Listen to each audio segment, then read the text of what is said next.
Office से लौटने के बाद समीर का पूरा समय गंगा के सुनसान किनारे पर बीतता, जहां वह अकेला बैठ जलती चिताओं में न जाने क्या ढूंढता रहता।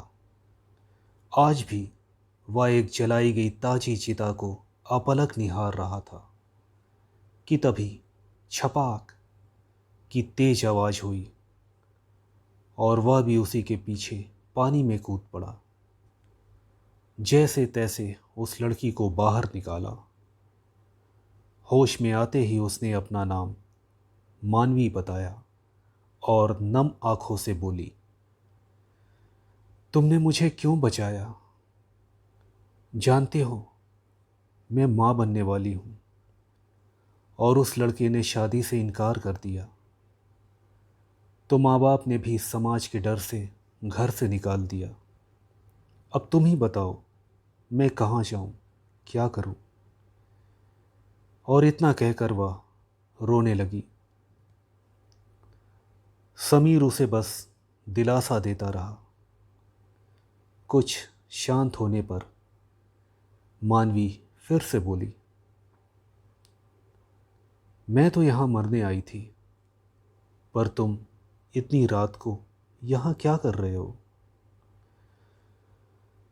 समीर उदास होते हुए बोला, तुम्हारी तरह मेरे पास भी जीने की कोई वजह नहीं रही, बस जिए जा रहा हूँ। मैंने तो कभी किसी का बुरा नहीं किया, ना किसी के लिए बुरा सोचा। फिर न जाने कब, कहाँ, कैसे इस बीमारी ने मुझे जकड़ लिया। और जब सबको इस बात का पता चला कि मुझे एड्स है, तो सब मुझे अजीब नज़रों से देखने लगे, जैसे मैंने कोई अपराध किया हो। और फिर क्या अपने क्या पराए, एक एक करके सब साथ छोड़कर चलते बने। कोई बात करने वाला ही ना रहा। तो यहीं आकर इन चिताओं में अपना भविष्य देखता हूँ और अपनी बारी का इंतज़ार कर रहा हूँ। पता नहीं कि अंत में मुझे कोई यहाँ लाएगा भी या नहीं।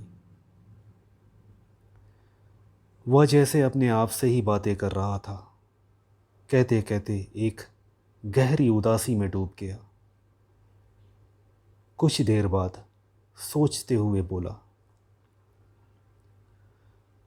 क्यों ना हम अपनी मजबूरियों को बांट लें।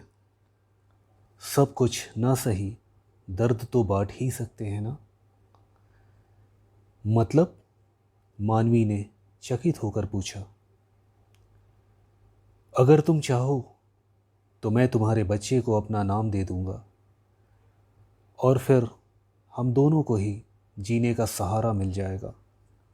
इससे ज़्यादा और मुझे कुछ नहीं चाहिए। मानवी ने सहमति में सिर हिलाया। दोनों ही ओर अब निराशा के बादल छट चुके थे।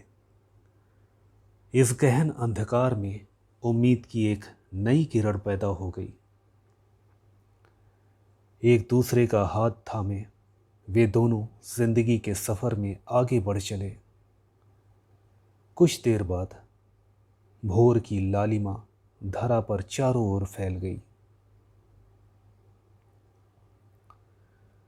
तो ये थी गीता कैथल द्वारा रचित लघु कथा सहारा।